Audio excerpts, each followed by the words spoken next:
thing in this area was this space right here. So this is Guthrie Green. It's our very own kind of like green space in the middle of downtown, and it's a non-profit. So this is a public-private partnership with the Kaiser Foundation, the same people who fund us. But the idea here was essentially, let's just bring people together in an outdoor space, do these free events for everyone to experience, and it's really, really cool. This used to be a milk truck parking lot. That's all it was. Now, obviously, you can tell it's a park, but it kind of goes a little bit deeper than that, literally speaking. They have geothermal wells all underneath the park. So they supply energy, clean, reusable energy, renewable energy, to the entire office building across the street where the Guthrie Green is headquartered, and where a ton of the art galleries here are headquartered as well. Look at those bicycles. Remember those bicycles? Yes. Talk about them. We will talk about those bicycles here in a sec. Obviously, Guthrie Green, right across, was kind of the next addition to the Arts District. News on 6.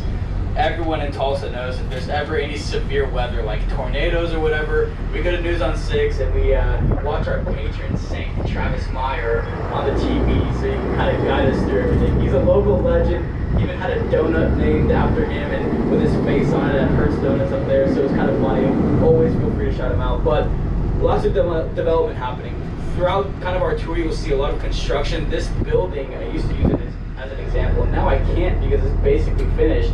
But currently there's a little over $1 billion of active construction happening in the downtown area alone. And that's pretty significant because 10 years ago, in and around downtown, there are about 900 people who lived kind of in this area.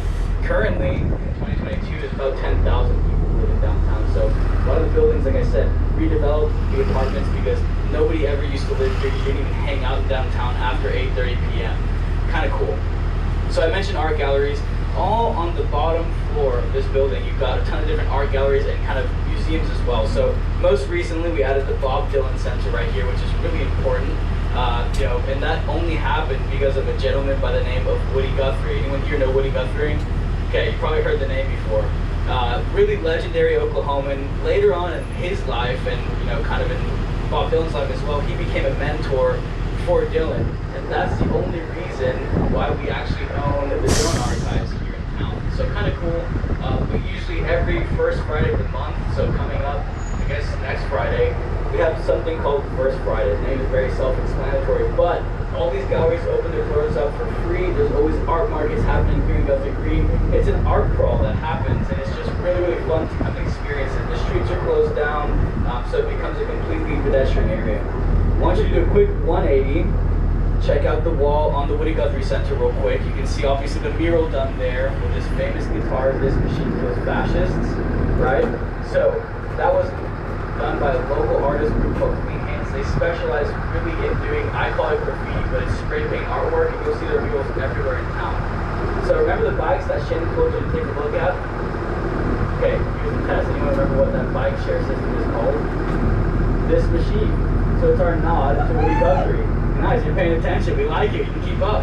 So yeah, that's kind of our, nod to Woody Guthrie. And it's a bike share program, like I mentioned, that you can go anywhere in town. Those bikes are parked everywhere. They're electric pedal system. If you get someone in a hurry and don't want to take your car, you absolutely can on those things. Here we're in kind of the entertainment district or area of the arts district. Here we'll see restaurants, bars. This one over here, Valkyrie, is really cool. They were actually nominated to the James Beard. Christoph was calling me. You remember Christoph? God. So they were actually nominated to the James Beard list for best fresh drinks in America. Really awesome spot there. Then you'll see another mural behind us done again by Clean Hands. So a lot of these buildings you can tell which ones are original and which ones aren't because of the signage that's on them, right? Over here at the tavern, this used to be a hardware store, right? You can kind of tell from the signage on it. It says, forget the name, something hardware, paints and stuff. Before that though, not safe for work, and you didn't hear this from me, Tulsa Remote asks, but that was a brothel before it was a hardware store. So a little quirky history. I never said we'd be completely serious on this tour, but there's a fun fact for the day, or fun fact for the hour. So Shannon's gonna play us a quick song. Does anyone recognize this song?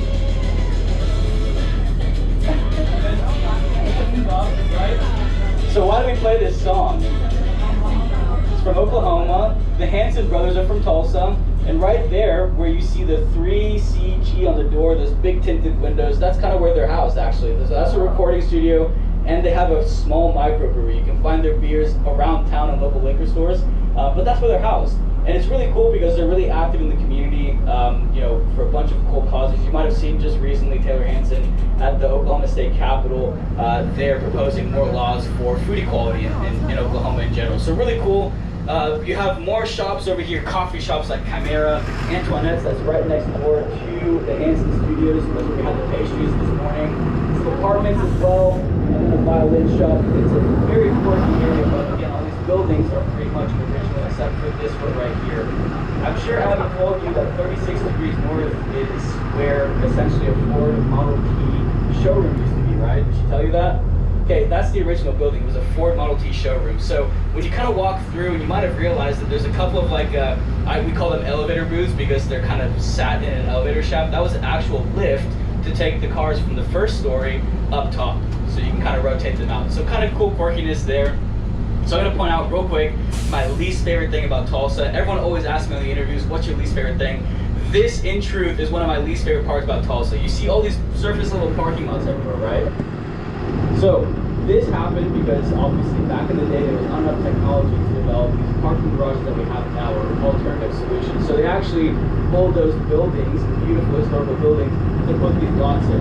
So what they're doing to correct that though is actually I think 30% of downtown is taken up by these lots. A lot of them are now being bought up by developers out of different states, cities, to be transformed into something new. That one in specific is going to be on top residential spaces, and then on the bottom kind of retail, shops, restaurants, all of that. So more development to come there. You'll see these brand new condos as well right over here, so more housing being constructed in the arts district. Now we're going up to a really cool area. So you can check out on the sidewalk here, you can kind of see these stars. That's Tulsa's very own Hollywood Walk of Fame, right? So we're pulling up now to this building right here. You probably saw the neon sign either last night or this morning when you pulled in, Kane's Ballroom. Does anyone know the significance of this place? Has anyone ever heard of Kane's Ballroom? Okay, so Alex has heard of Kane's Ballroom. This place is awesome. So before it was, I'm gonna let you tell the story. Shannon's better at this than I am, so she always chimes in with the awesome fun facts. Okay, so this building was actually built as an automobile garage to home a wealthy man here in Tulsa's automobile collection. And if you look at the black doors, you can see how they were once a garage door. The place about the Kane's Ballroom that's also unique is it is a wooden spring-loaded dance floor. The acoustics and the sound in there is just incredible. So definitely check out a Kane's concert sometime. But there's also a very famous hole in the wall. I love this part because everyone looks clueless. Okay, so has anyone heard of the Sex Pistols, the band? Okay, they only toured in 6 places in the US ever. This is the only place where the lead singer, Sid Vicious, actually punched a hole in the wall, and you go in there, it's framed to this day. This little quirk of Tulsa.